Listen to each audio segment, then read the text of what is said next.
Eh ben, on va faire une belle transition après ces belles notions d'ouverture. Je vais vous présenter Colombe. Donc, notre belle Colombe, elle est formatrice depuis 22 ans à Écoute ton corps. Elle vit dans les Hautes-Laurentides, au nord de Montréal. Et lorsqu'on suit un atelier avec Colombe, c'est pas seulement des belles prises de conscience qu'on va faire, mais il y a aussi beaucoup d'humour et de douceur dans son approche, dans son énergie.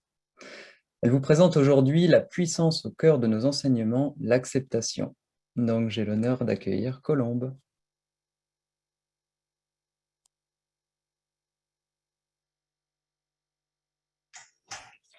Merci à tous de votre présence. C'est un honneur pour moi d'avoir la possibilité de vous parler de l'acceptation. Parce qu'au moment où Monica nous a proposé le sommet avec tout ce que ça contiendrait et qu'elle nous a demandé qu'est-ce qu'on aurait à laisser comme message important sur l'enseignement, tout de suite, moi, le mot acceptation est monté et ça m'a fait une chaleur à l'intérieur. C'était clair que c'est de ça que je voulais parler. Pour la grande raison que cette acceptation-là m'a été très salutaire. À un moment donné où dans ma vie, j'ai dû faire face à l'inacceptable. Au mois de mars 99, j'ai eu à vivre la plus redoutable des expériences pour une maman. Ça a été de perdre mon fils unique, Maxime. Il avait 23 ans. Il s'est suicidé. Donc, ça a été toute une expérience dans ma vie. Et puis, n'eût été tout l'enseignement appris, je ne sais pas qu'est-ce que je serais devenue aujourd'hui sans avoir cet enseignement-là. J'ai commencé mon cheminement, écoute ton corps, dans les années 95. Et puis, j'ai terminé au mois d'août 98 avec mes beaux diplômes. J'avais tout fait mon cursus. J'avais fait beaucoup de ménage dans ma vie, comme on dit. Hein? Parce que moi, j'étais une personne, souvent, maman disait à la blague, Colombe, quand elle est née, elle n'a pas pleuré. Elle a crié pourquoi. Hein? Moi, j'étais quelqu'un, pourquoi ci, pourquoi ça, pourquoi moi, pourquoi maintenant? Je cherchais dans beaucoup d'endroits les réponses et c'est vraiment à écoute ton corps que j'ai eu le plus de réponses qui m'ont touché le cœur, qui m'ont permis d'aller vers l'acceptation de l'inacceptable. Donc, si je reviens au mois d'août, hein, tout allait bien, mon beau diplôme, je débutais une nouvelle relation amoureuse, toute ma vie était au beau fixe, le soleil. Hein. Il y a des fois dans notre vie que la vie est belle, hein, tout va bien, qu'on est content. Moi, je suis quelqu'un qui est tellement imagé que j'aime à nous imaginer que la vie, c'est comme une rivière. Une rivière, c'est pas toujours le calme plat. Hein. Des fois qu'il y a des petites vagues, des fois qu'il y en a des grosses, des fois que ça bardasse fort, comme on dit. Hein. Moi, mon expérience, laissez-moi vous dire que ça a été une descente des chutes Niagara. Là, hein. Ça a été une grosse expérience.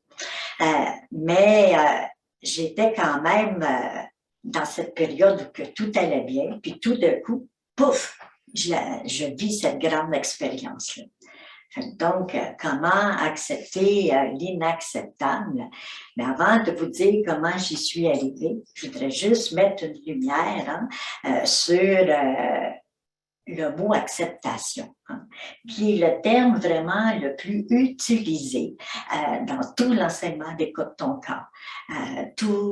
Dans tous les ateliers, dans tous les décodages, on parle constamment de l'acceptation parce que tant qu'il n'y a pas cette acceptation-là, il ne pourra pas y avoir transformation. Et accepter, c'est quoi accepter? Ben, c'est ce qui est le plus nécessaire vraiment pour arriver à vivre dans l'amour inconditionnel de soi et des autres. Hein. Puis c'est vraiment à ce moment-là qu'on peut arriver à un état de bien-être intérieur où que se trouve l'abondance, la joie, la prospérité, tout quand on accepte. Donc, c'est ce que tous les humains cherchent, hein, dans le fin fond, arriver à cet état de bien-être-là. Mais pourquoi c'est si difficile à accepter? Hein? Accepter, bon, qu'il pleut aujourd'hui, quand on aurait voulu qu'il fasse soleil, ça peut être plus facile. De dire, oh, ben, la nature en avait besoin, on accepte. Mais accepter l'inacceptable, là, selon notre valeur, c'est pas facile. Puis il y a deux raisons majeures à ça. Parce qu'il y a l'acceptation mentale, hein, l'acceptation mentale et l'acceptation spirituelle. Et puis, l'acceptation mentale, c'est quand on se base sur un système de valeurs, hein, qui est appris, hein, avec le temps. C'est toute notre notion du bien, du mal, ça se fait pas, c'est OK. Puis ça prend sa racine dans des expériences qu'on a vécues, puis qu'on a décidé de gérer ça comme c'est bien, c'est mal. Donc, tout l'ensemble de ces croyances-là, de notre système de valeurs, bien, ça devient comme l'ego. Hein? Donc, c'est notre ego qui nous dit si telle chose est acceptable ou pas. En ce qui concerne le suicide, moi, dans mon enfance, à l'âge de 10 ans, ma marraine, elle s'est suicidée. Et ça l'avait fait tout un chamboulement dans la famille.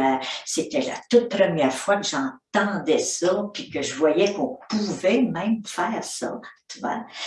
Et puis là, j'entendais les adultes parler, puis dire « Ah, c'est vraiment pas bien ce qu'elle a fait, elle risque d'être punie de Dieu, c'est mal, c'est un sacrilège faire ça. » Ou d'autres qui disaient ça allait pas bien dans son ménage, ça doit être à cause de son mari, il y a une raison, c'est à cause de quelqu'un. Moi, j'avais tout bien emmagasiné ça dans ma tête. Donc, quand j'ai vu l'expérience, ça revenait, hein, tout ça, c'est pas bien, c'est mal, qu'est-ce que les autres vont dire. Donc, toutes ces croyances-là, c'est ça qui nous empêche souvent d'aller vers l'acceptation. Si vous prenez un petit moment, là, juste pour réfléchir à qu'est-ce qui est difficile pour vous dans votre vie d'accepter ou qui semble être inacceptable. Hein? Il y a plusieurs exemples qu'on pourrait donner. Hein? Vous êtes congédié injustement du jour au lendemain. Vous avez vécu la terrible expérience peut-être de votre maison, elle a passé au feu du jour au lendemain, vous n'avez plus rien, vous avez une grosse maladie, un accident. Prenez le temps là, de réfléchir à qu'est-ce qui est difficile pour vous d'accepter. C'est quoi les mots? Qu'est-ce qui fait que c'est inacceptable pour vous? Prenez le temps d'y réfléchir 2 minutes.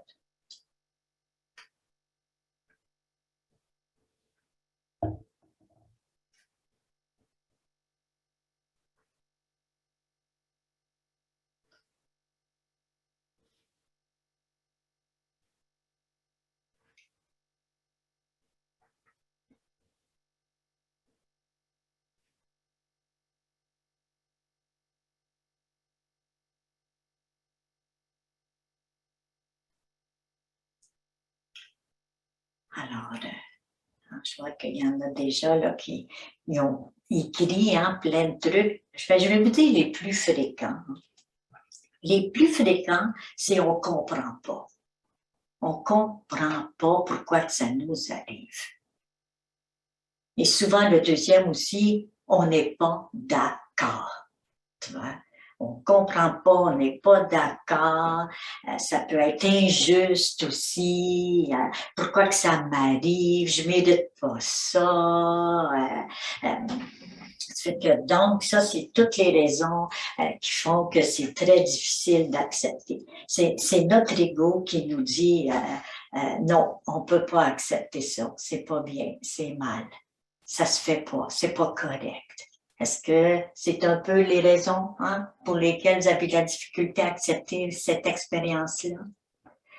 Ça, c'est la vision du mental, de l'ego. C'est ce qui fait qu'on a de la difficulté. Mais si on va vers la vision spirituelle d'une expérience. Hein. Donc, regarder l'expérience avec les yeux du cœur. Hein. Accepter au niveau spirituel, c'est tout simplement accueillir, constater, donner le droit aux personnes, à l'expérience, d'être ce qui est là. Tu vois? Donc, c'est-à-dire sans jugement, sans accusation, sans culpabilité, sans regret d'aucune sorte. C'est de dire, ben voilà, je comprends pas mentalement, je suis pas d'accord mentalement avec l'expérience, mais l'expérience, elle est là. Qu'est-ce que j'en fais de ça maintenant? Hein? Parce que quand on n'accepte pas, on résiste. Pour revenir à l'exemple d'Anne-Marie, hein, on se met le poing dans la main, non, je veux pas, on résiste. Hein.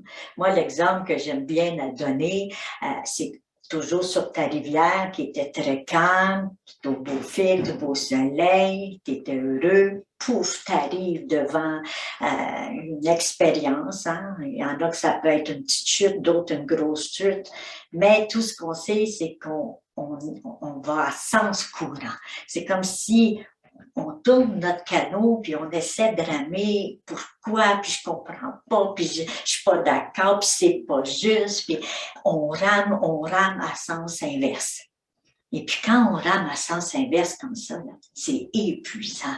Hein? Parce qu'on concentre toute notre énergie à être dans la non-acceptation. Ça va nous emmener de la colère, de la rancune, on peut avoir des idées de vengeance, on peut, ça nous empêche de dormir, on pense qu'à ça. Ça fait que donc, puis tout ou tard, à force de ramer à sens inverse, qu'est-ce qui arrive? On s'épuise. On s'épuise, et puis les rames tombent dans le fond de la rivière, puis on dégringole. Hein? On finit par arriver au bout de la rivière quand même. Sachez que toute expérience a un début et une fin. Hein? Ça commence à A puis à Z. Puis plus vite qu'on accepte, plus vite qu'on va avec, ben, plus vite qu'on arrive au bout, puis on arrive au bout, on est debout, on est fier, on a passé à travers d'une expérience. Elle n'aura jamais été facile. Vous allez peut-être jamais être d'accord, vous allez peut-être jamais comprendre, mais vous allez dire, si ça m'arrive, c'est pas pour rien. On se sert de l'expérience pour porter notre regard à l'intérieur de nous. Qu'est-ce que j'ai à comprendre avec ça? De quoi j'ai peur pour moi? Moi, le plus grande peur que j'avais pour moi, c'est qu'est-ce que j'ai fait de mal. Donc, j'étais dans la culpabilité, dans l'accusation. Tu vois? Si j'avais fait ci, si j'avais fait ça, si j'avais pas dit ci, si j'avais pas dit ça, j'ai presque refait la vie de mon fils, à savoir où j'avais manqué, parce que je me sentais coupable. Donc, je résistais, je m'accusais, je cherchais un coupable. Si c'est pas moi, ça doit être lui ou ça doit mon ex-conjoint qui a dit quand il a dit ça. Et on cherche, on cherche, on cherche. Tu vois? Et durant qu'on cherche à l'extérieur, qu'on résiste à l'expérience, et puis on porte pas notre regard à l'intérieur de nous. Quand j'ai commencé à porter mon regard à l'intérieur de moi, je me suis dit, ben, de quoi t'as peur, Colombe, si t'acceptes? Tu vois? J'ai peur. Puis les autres disent, elle a bien vécu ça, hein? Ça n'a pas été très long, elle n'avait pas tant de peine que ça, elle n'a pas fait une dépression parce qu'elle a perdu son enfant, dont sans cœur, ça fait à peine 2 mois, puis regarde-la rire, ça m'a permis de toucher à toutes mes peurs, du jugement, tu vois? Combien de temps qu'on porte un deuil quand on perd notre enfant? Est-ce que j'ai le droit de retrouver le sourire? Est-ce que j'ai le droit de reprendre goût à la vie? Posez-vous cette question-là maintenant. De quoi vous avez peur pour vous si vous acceptiez l'inacceptable? Qu'est-ce qui monte là? Prenez-en conscience, laissez-les monter.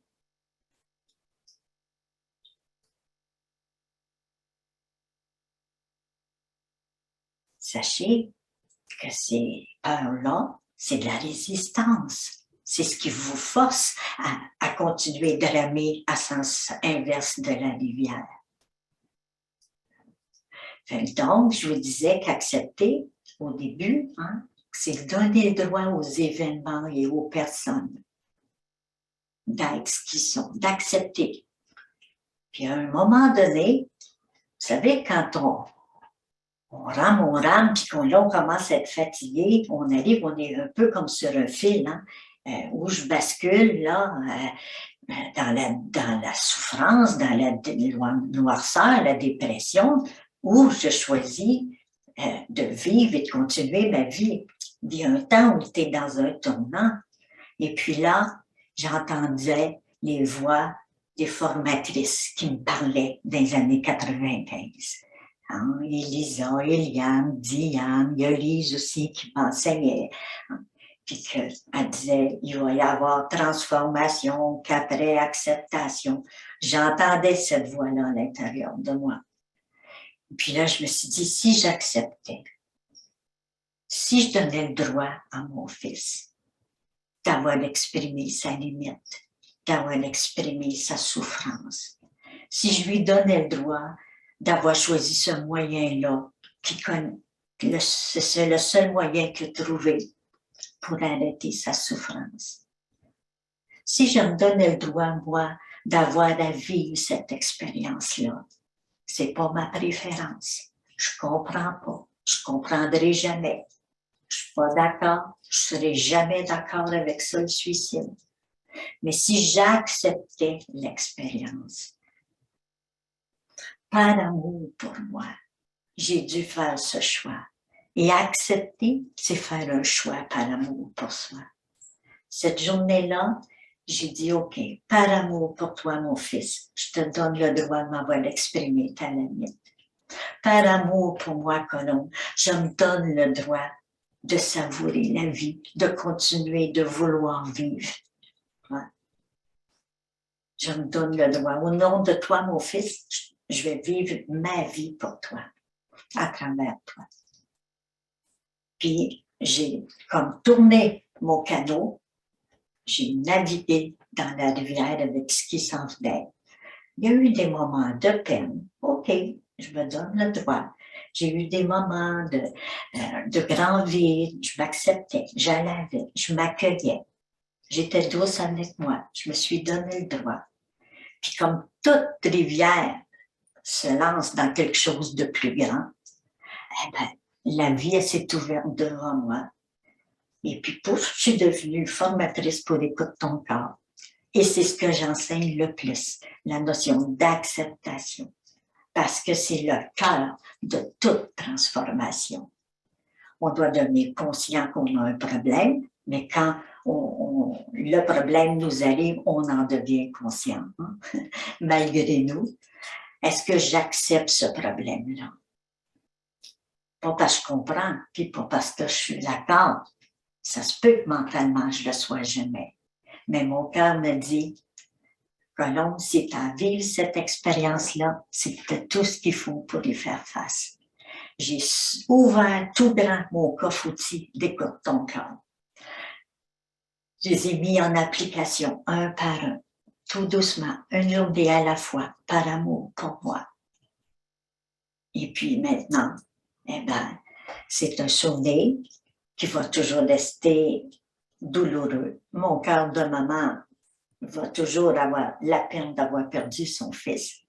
Mais j'ai accepté, j'en ai pris la responsabilité, j'ai accepté cette expérience-là, puis maintenant, je suis où ce que j'en suis aujourd'hui. Hein? Donc, souvenez-vous, il n'y aura jamais de transformation sans acceptation. Parce que plus que c'est difficile, plus vous résistez, plus que la douleur va être grande.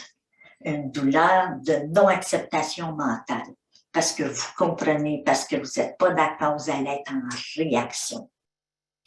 Vous avez sûrement tous entendu, hein, à quelque part, ah, telle personne a de l'expérience, elle ne l'a jamais accepté.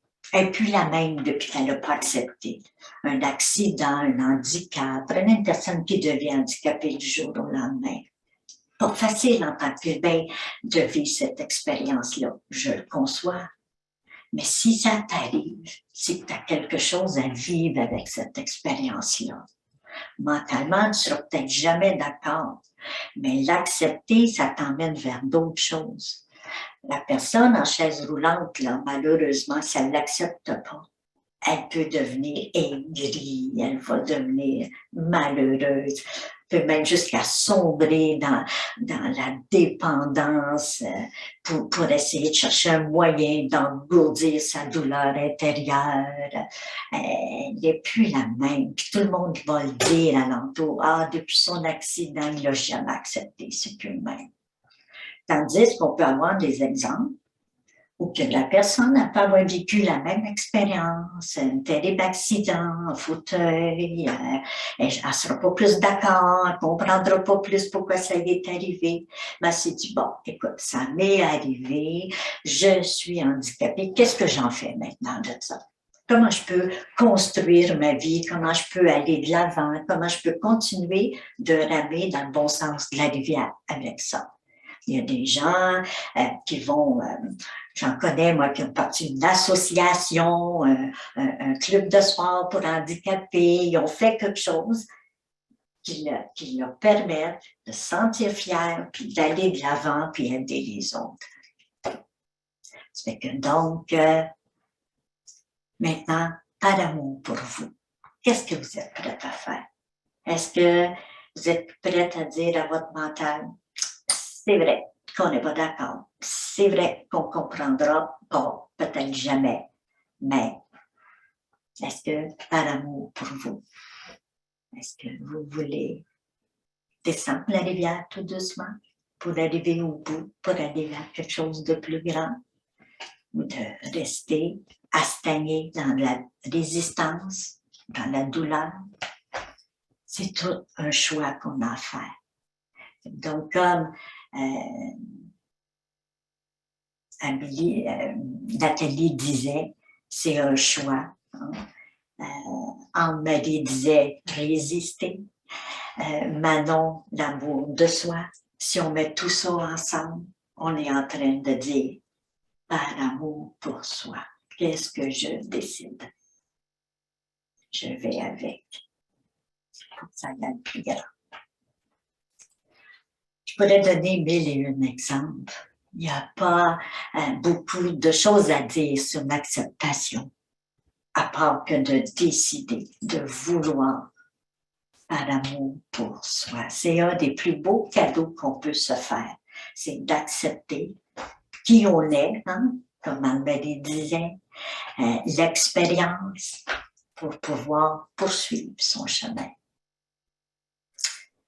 Donc, est-ce qu'il y a des questions? Est-ce qu'il y a quelqu'un qui voudrait me dire quelque chose? Oui, merci beaucoup, Colombe. C'est touchant. C'est touchant et puis c'est illustré. Tu nous offres la définition de manière assez claire, comme le raconte Écoute ton corps. Accepter, c'est observer, même si je ne suis pas d'accord, même si je ne comprends pas, même si ce n'est pas ma préférence, et souvent bien loin de là. Et donc, c'est plus un attribut, et non pas de la tête, mais du cœur, comme faire le choix d'un état d'ouverture, en quelque sorte. Oui, c'est le choix du cœur. Est-ce que je choisis d'aller vers ce que mon cœur? Ça a été un grand acte d'amour inconditionnel pour mon fils aussi, d'être capable de lui dire, c'est correct, Maxime. Tu avais le droit d'exprimer ta douleur de cette façon, puis d'avoir fait ce choix. C'est correct. Puis c'est un grand acte d'amour pour moi aussi. Parce que rester dans la résilience, dans la résistance, sûrement que je ne serais pas ici aujourd'hui. Et dans ce que tu disais sur ton exemple de la rivière où on te voit remonter ton petit canoë, il y a comme l'idée, j'ai l'impression, derrière, en nageant à contre-courant, je vais moins souffrir. Et en fait, ce qui se passe, c'est d'une, le contraire, et deux, l'amplification de la souffrance. Alors qu'en rejoignant le courant, oui, il y a la souffrance qu'elle a, vu qu'elle est dans le canoë pareil, mais il y a en même temps d'autres nuances de la vie, et c'est pour ça que tu dis qu'après, tu as pu ressourire, et il y a d'autres ouais, d'autres éléments de la vie qui ont pu s'ajouter avec toi dans ton voyage, tout en accompagnant en même temps la souffrance d'avoir perdu ton fils. Et oui, et oui. Mm. C'est pour ça que l'image, moi, de la rivière, je suis quelqu'un qui est une formatrice, pour ceux qui me connaissent, qui est très imagée. Hein. Mm. J'enseigne beaucoup avec des images, mais le moindrement que j'ai de résistance, je dis tout le temps, Colombe, tu ramasses en sens inverse là. Ça me donne quoi? Qu'est-ce que toi tu veux là-dedans? Où tu veux mettre ton énergie? Aller contre en pensant que tu vas prouver que tu as raison ou que c'est mieux, ou ben, si tu veux aller avec. Je garde mon énergie, moi, pour créer ce que je veux, aller vers ce que je veux, plutôt de prendre mon énergie à refuser ce que la vie m'envoie finalement.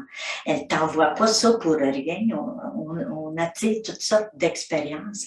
Sachez, prenons que la personne qui a perdu son travail, là, qui est très en réaction, tant que tu restes en réaction, tu ne vas pas porter ton regard à l'intérieur de toi pour dire, OK, ça me permettrait de faire quoi ou d'être quoi de différent maintenant que j'ai plus ce travail-là. On sait qu'on a accepté une situation véritablement quand on est capable de dire merci pour l'expérience. Merci. Merci parce que le fait d'avoir perdu mon travail, ça m'a permis d'aller partir ma petite boutique, ouvrir ce que je voulais, aller vers d'autres choses. Tout le temps qu'on est capable d'apprécier le pourquoi que ça nous est arrivé. Je ne peux pas vous dire que perdre mon fils est un cadeau dans ma vie. Non, c'est pas ce que je veux dire. Mais de l'accepter, ça a été un cadeau. Parce que ça m'a permis de voir que j'étais quelqu'un qui avait beaucoup de résilience. Puis que j'étais quelqu'un qui est capable de faire face à beaucoup de situations. Fait que ça m'a permis de sentir que je suis beaucoup plus forte que je croyais, que je suis forte, je suis capable, d'aller vers ce que je veux. C'était ça le beau cadeau. Parce que moi, je me dis, si j'étais capable de grandir dans une expérience comme ça, j'ai comme l'impression qu'il n'y a plus grand-chose qui peut m'inquiéter. Parce que je sais que peu importe l'expérience, il y a un petit moment de turbulence dans mon cadeau, oui, mais par amour pour moi, je vais vite accepter pour voir où je peux aller avec l'expérience. Ouais, bah c'est vraiment une belle leçon que tu offres à tout le monde. Moi, ce que je dirais, c'est qu'on on choisit pas ce qui nous arrive, mais on va choisir la manière dont on pose des actions et les Oui, décisions qu'on prend à travers ce qui nous arrive. ouais, exactement, exactement. Eh ben, merci beaucoup de ta présence et de cette belle conférence, Colombe. Merci, Baptiste. Merci à vous tous.